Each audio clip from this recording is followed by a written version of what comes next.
At dahil kasama na rin imomonitor ng COMELEC ang pangangampanya sa internet ngayong eleksyon, ilang grupo ng mga netizen ang nagpahayag ng kahandaang tumulong sa pagbabantay kung sumusunod sa regulasyon ang mga kandidato.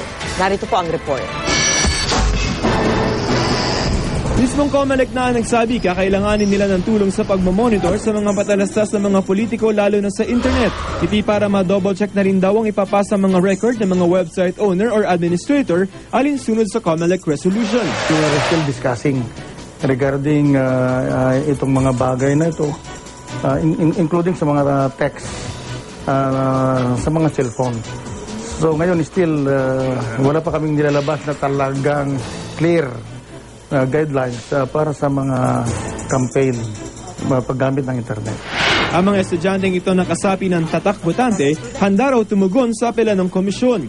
Habang papalapit ang campaign period, sinisimulan na nilang busisiin ang mga patalastas at iba pang post tungkol sa mga kandidato. Gusto natin na transparent yung mga nagaganap. Mas mabuti na bilang mga bata na laging naka-online, gawin nating socially relevant yung social media, social networking site.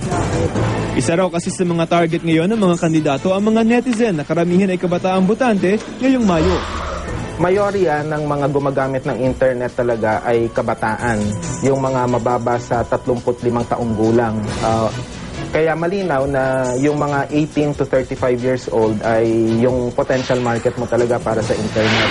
Bukod sa Tatak Botante, makakatuwang din daw ng COMELEC ang anti-EPAL movement at iba pa mga grupo sa pagtitiyak na sinusunod ng mga kandidatong politiko ang inilabas itong guidelines sa pangangampanya online. Kabilang dyan ang paglimita sa bawat patalastas sa 3 beses lamang kada linggo sa bawat website.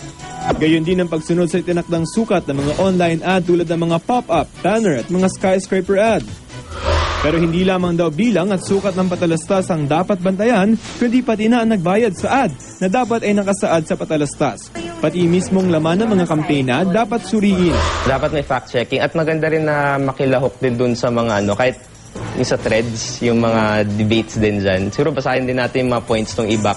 It's very important for us to be able to be vigilant with the quality of the ads that will come out, whether or not they're actually helping or they're just really flooding it with trash. Mungkahi naman ng isang akademiko sa komisyon. Kumuha talaga ng mga eksperto sa information technology at gayon din sa new media technology para makatulong dun sa monitoring at masigurado na ang resolusyon ng COMELEC ay masusunod. Para sa saksi, Joseph Morong, nag-uulat.